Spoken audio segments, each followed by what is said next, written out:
Hello everybody and welcome to my itty bitty teeny tiny kitchen. So last week we did some gardening using some recycled materials. Today I thought it would be fun to use some vegetable scraps and fruit scraps because there's no reason that you have to go to a specialty store to have a garden. So specifically we're going to do 3 fruits and vegetables today. The first is carrots. Carrots are our easiest one and probably something that you already have around your house. The next is potatoes or sweet potatoes. So I have some red potatoes here today. And then the last is citrus fruits. So I have a lemon here, but you could use a lime, an orange, a clementine, really anything that has a seed. Okay, so the first one we're going to be using are carrots. Now mine have tops. Most that you get at the grocery store don't. I just happened to find some that did. And if yours don't have tops, that's totally fine. So the first thing we're gonna do is we're actually going to pull the tops off of my carrots. And then we're gonna cut about 3/4 of an inch of the top of the carrot off. So this is the part you would throw away anyways. That might be closer to an inch, but let's see. And you want to try a couple of them just so that if one fails, you have an opportunity to do another one. So now that we have our carrot tops, we're just going to put them in a really shallow little bowl right here. And we're going to cover them with about an inch of water.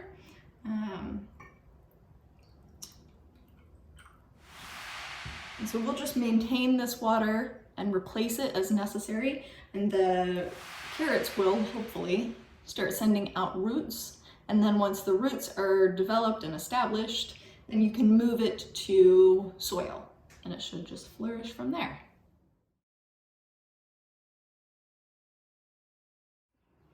Okay, so the next one we're gonna do is potatoes. Now I have 2 red potatoes. I'm gonna teach you 2 ways to start sprouting them. So the first way I'm gonna teach you usually works best with older potatoes. Older potatoes, you've probably noticed, will grow eyes. Now this one is probably too new, but it sort of has like a little bit of a sprout here.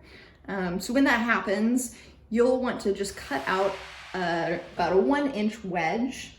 So cut in on one side, and then you can flip it over and cut in on the other. Right. So just like this. Whoops, just like that.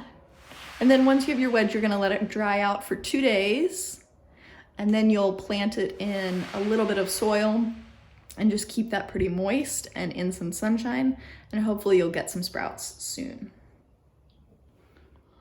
The next way is probably better for the potatoes that I have, which are newer potatoes. And this also works with sweet potatoes. So what you're gonna wanna do is find a jar that has a pretty wide mouth.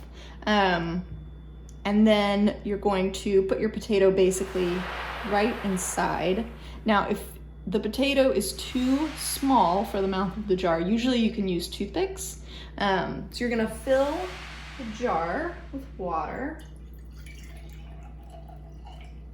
We might need a little bit more.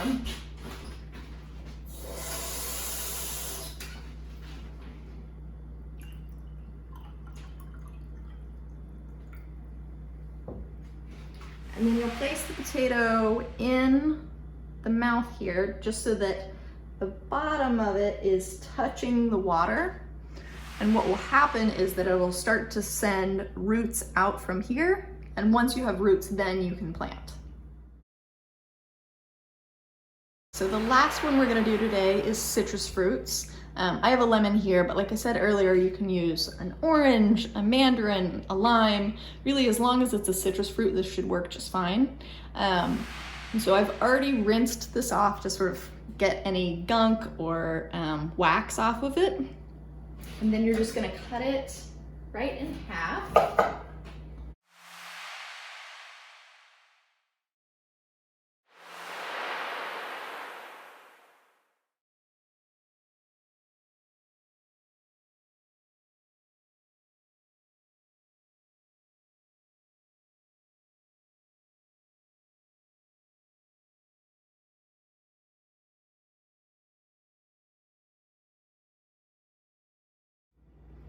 Okay, so once your seeds are rinsed, you're gonna need two sort of special pieces of equipment. So you're gonna need a jar that comes with a lid, and then you're also gonna need a little soil. So I just have a little leftover soil from another gardening project that I did.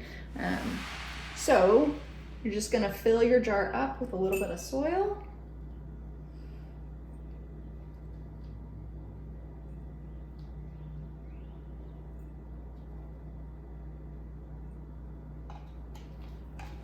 And then you're gonna place your seeds inside.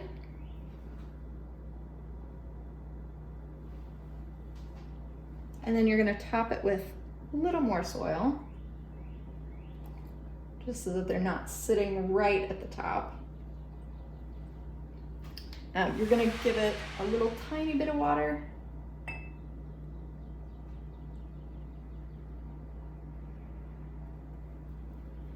And then you'll close the jar. So while these seeds are starting to sprout, you'll want to put it in a sunny area, but not too sunny. If it gets too hot in the jar, it'll actually kill the seeds.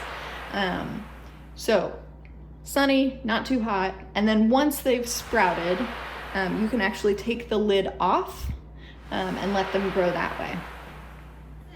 We have our vegetables resting here in the east-facing window, and then we have our lemon seeds right out of the sun. We'll check in about a week to see how they're doing. In the meantime, let us know what you're doing with your seeds.